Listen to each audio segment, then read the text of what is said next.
Un moment de réflexion sur cette chaîne. Bienvenue à tous ceux qui nous rejoignent sur cette chaîne à ce moment précis.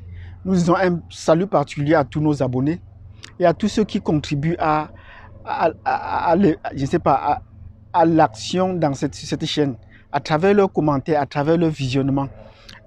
Faites-nous savoir que vous êtes passé par là. Laissez-nous un pouce, laissez-nous un commentaire. Ce serait toujours un plaisir de voir que vous êtes passé par sur cette chaîne.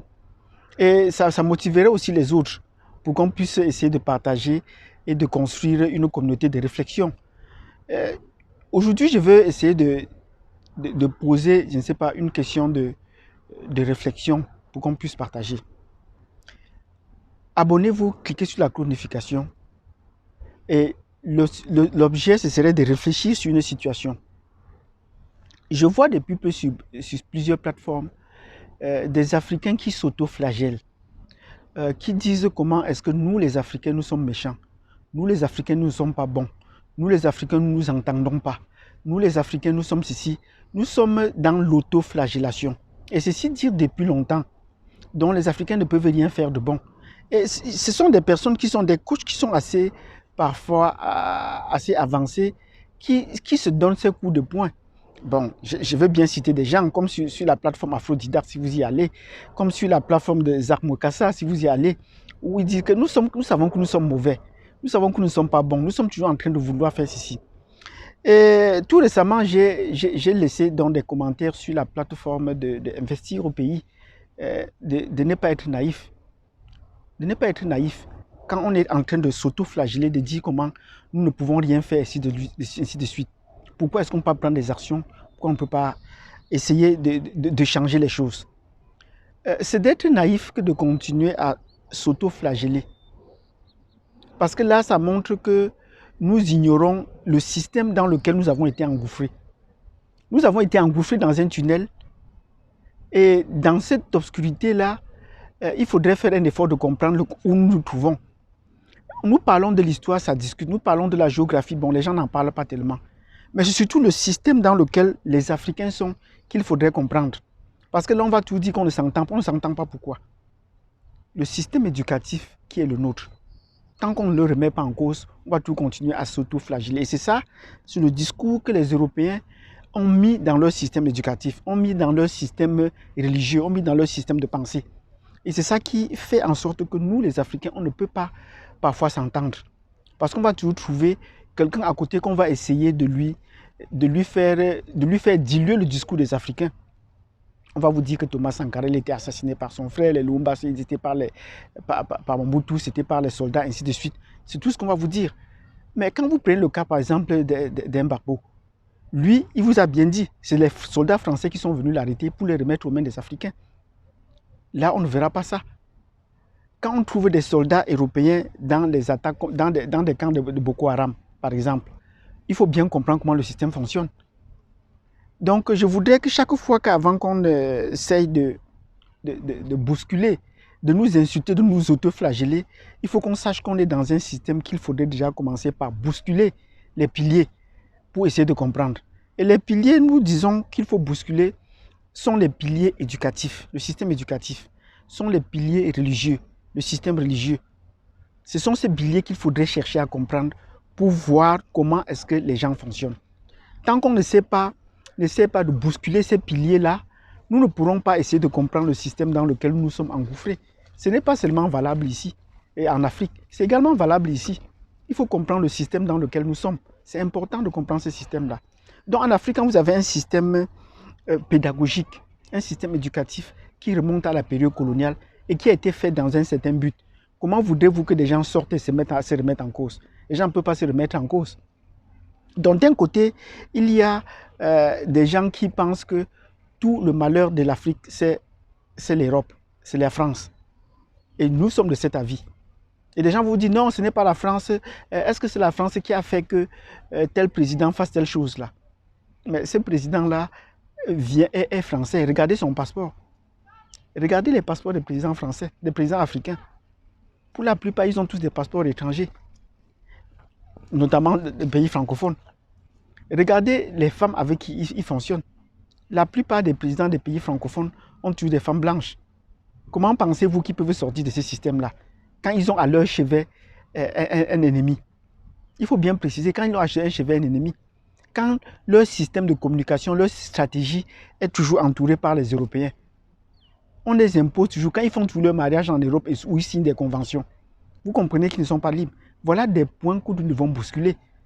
Vous avez vu quand on fait un séminaire dans l'Afrique francophone sur les stratégies de mise en place de ceci ou des séminaires de construction, vous voyez que dans la salle, il y a toujours des Européens. On n'est pas encore arrivé à... Et c'est ça, ce pilier qu'il faudrait bousculer pour changer le système. Même si vous êtes 50 dans un séminaire et que dans les 50, vous trouvez qu'il y a 2 ou 3 blancs là, mais ils ont un point de vue très, très influent. J'ai assisté à des séminaires comme ça. Et ils entrent dans la salle, ils sont assis dans la masse. Ils ne posent aucune question jusqu'à la fin. Ils prennent des notes, ils enregistrent, ils font tout. Et à la fin, ils sortent comme si de rien n'était. Mais les rapports que vous allez voir pondre à la fin, vous allez vous demander, mais est-ce que ces rapports, c'est fait par des gens avec qui nous étions dans la salle? C'est comme si les rapports étaient déjà faits avant et on venait juste remplir la formalité pendant ce moment-là. Donc je voudrais dire, nous devons comprendre, nous qui jetons tout le pot sur l'Afrique, les Africains, nous ne pouvons rien faire. Il y a des opportunités qu'il faut exploiter, ainsi de suite. Non, ces opportunités-là sont déjà saisies par les autres et sont contrôlées par eux. J'ai dit tout récemment, vous voyez qu'on détruit un champ d'Artémisia et prétend que c'était le chanvre indien. Comment les gens peuvent confondre l'Artémisia et le chanvre indien? Ce n'est pas possible. Ce n'est pas possible. Donc ça, c'est pour nous flouer. Ce n'est pas possible. Comment des chercheurs africains peuvent être en insécurité en Afrique? Qui est-ce qui les met en insécurité? Qui est-ce qui les met en insécurité? La menace vient toujours de l'étranger, ce n'est pas de l'Afrique là. Et on va te dire, non, nous les Africains, on ne peut pas. Donc je voudrais, sur cette plateforme aujourd'hui, apporter la réflexion pour qu'elle essaie de comprendre que si nous voulons changer, nous réveiller davantage, nous devons commencer par réfléchir pourquoi est-ce qu'on était là. La colonisation a toujours encore des pattes chez nous.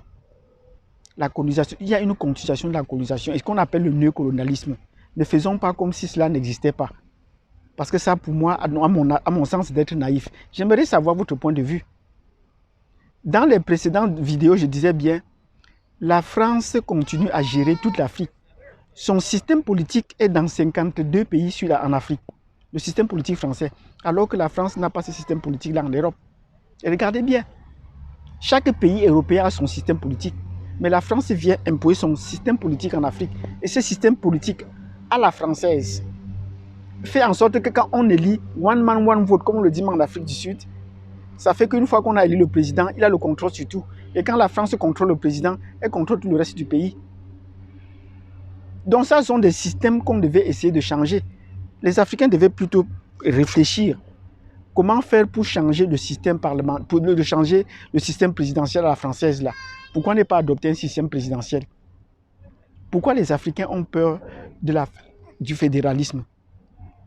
Instituer un fédéralisme et entrons dans un système parlementaire. C'est ça qu'il faut faire.